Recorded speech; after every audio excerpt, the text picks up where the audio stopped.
Welcome back to the ultimate Port Charles breakdown. The tectonic plates of our favorite town are shifting, and the fallout is going to be absolutely spectacular.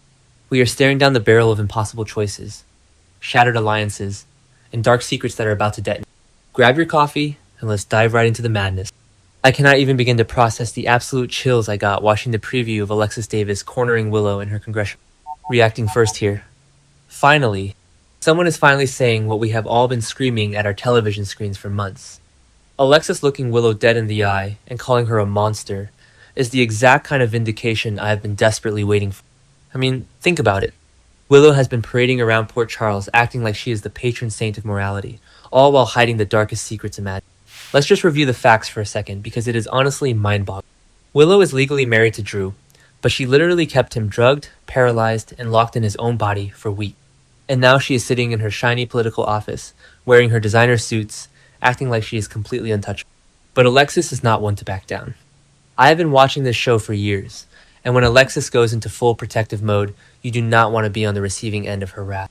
She is fiercely protective, and she knows that Willow is absolute toxic waste right now. Remember when Nell Benson used to pull this innocent, wide-eyed act while secretly destroying everyone around her? Yeah, Willow is literally turning into her psychotic twin sister right before our eyes. It is terrifying, but also incredibly compelling television. I just hope Alexis actually follows through on this threat. We have seen people threaten Willow before, and somehow she always manages to wriggle her way out of it with her fake tears and victim routine. But Alexis sees right through it, and I am entirely here for the take. And we have to remember where Alexis is coming from emotionally. She has already lost so much. We all remember the devastating, soul-crushing pain when Cyrus Reno murdered Sam and Death. That trauma doesn't just go away. Sam is dead, and Alexis is still carrying that heavy grief every single day. Because of that unimaginable loss, Alexis is not going to let anyone mess with her remaining family. She is fiercely guarding Scout, and she knows that Drew and Willow's toxic marriage is a danger zone. Alexis calling Willow a monster is just the tip of the iceberg. She is drawing a line in the sand, and I am cheering for her.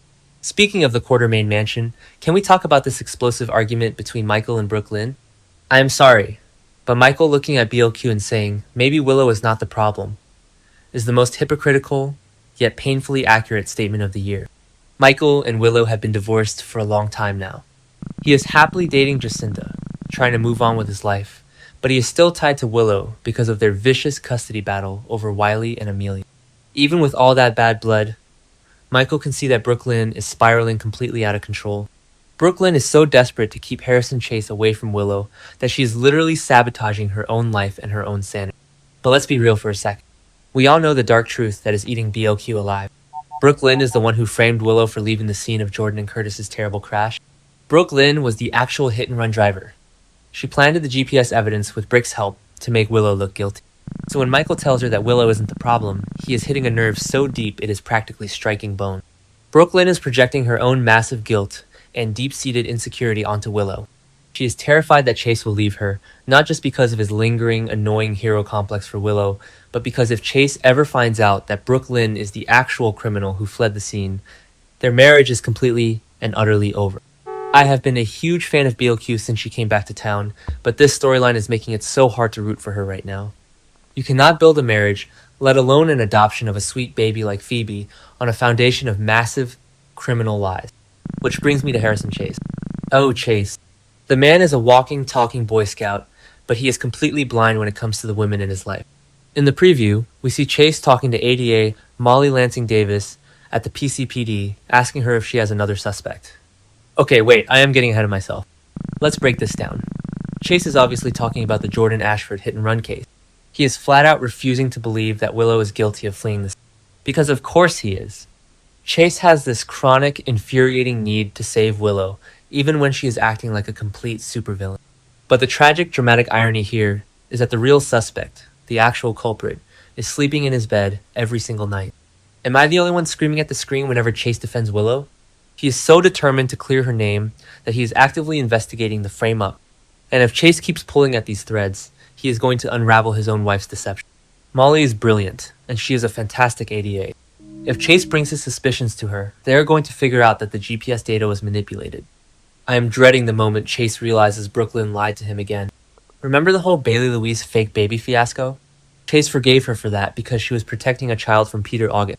But framing an innocent person well, innocent of this specific crime for a felony, Chase is a cop. His entire identity is built on the law and truth.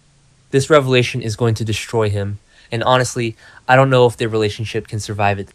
Okay, back to the point. Let's pivot to Sonny's house, because things are getting incredibly tense over there.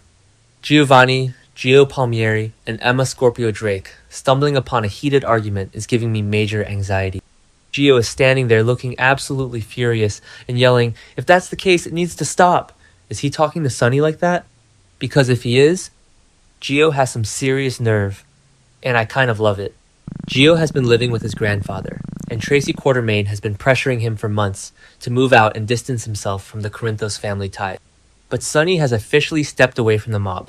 He is trying to go legitimate. So what exactly are Gio and Emma overhearing? Is it about Sonny's secret past dealings coming back to haunt him? Or maybe it's about the Jen Sidwell situation.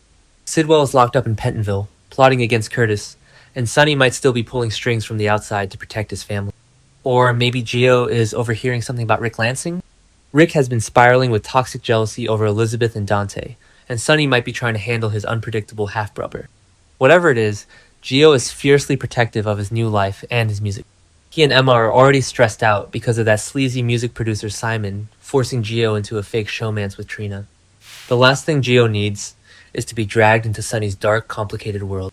I love the dynamic between Sonny and his grandson, but Sonny's life is a magnet for chaos, and Gio is right to demand that whatever shady business is happening needs to stop immediately. And speaking of Sonny's new legitimate life, let's talk about ADA Justine Turner. I am completely fascinated by this pairing. Justine is telling someone in the preview not to worry because she can handle.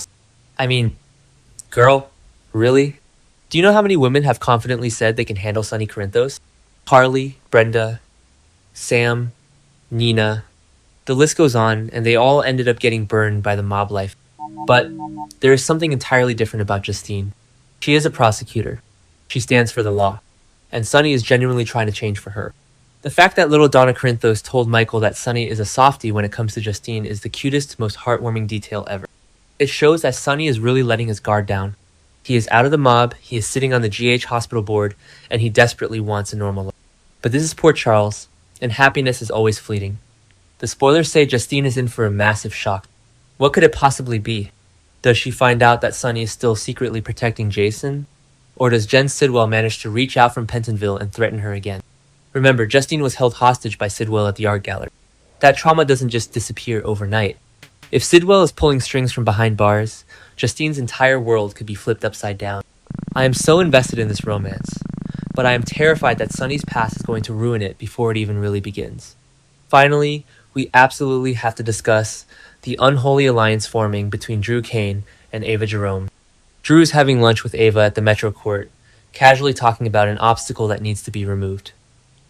I cannot believe what they have done to Drew's character, but honestly, I am utterly obsessed with villain Drew. He survived Nina, pushing his wheelchair into the lake, he got his mobility and speech back, and now he is on a scorched earth revenge. He is playing dirty, and he does not care who gets hurt in the process. He wants to destroy Willow, he wants to destroy Michael, and he wants to take down Sonny. But Ava Jerome is no one's fool. The spoilers say Ava is going to feel slighted and realize she is just a mere pawn. And Ava used to run a mob syndicate. She is a Jerome. She does not play second fiddle to a former Navy SEAL with a grudge. If Drew thinks he can manipulate Ava and use her to do his dirty work without consequences, he is vastly underestimating. Ava and Drew teaming up against Sonny is a recipe for absolute disaster. Ava is already dealing with the fallout of Ethan Lovett fleeing town and leaving her with the secret of Phoebe's fake paternity. She is stressed, she is cornered, and a cornered Ava Jerome is the most dangerous creature in Port Charles. I predict this alliance is going to blow up spectacularly. Drew is going to push too hard, Ava is going to realize he is using her, and she is going to turn the tables on him so fast his head will spin. Are we about to witness the ultimate downfall of Willow Kane, or will Brook Lynn's secrets destroy her first? Drop your wildest theories in the comments below, hit that subscribe button, and let's keep the Port Charles conversation going.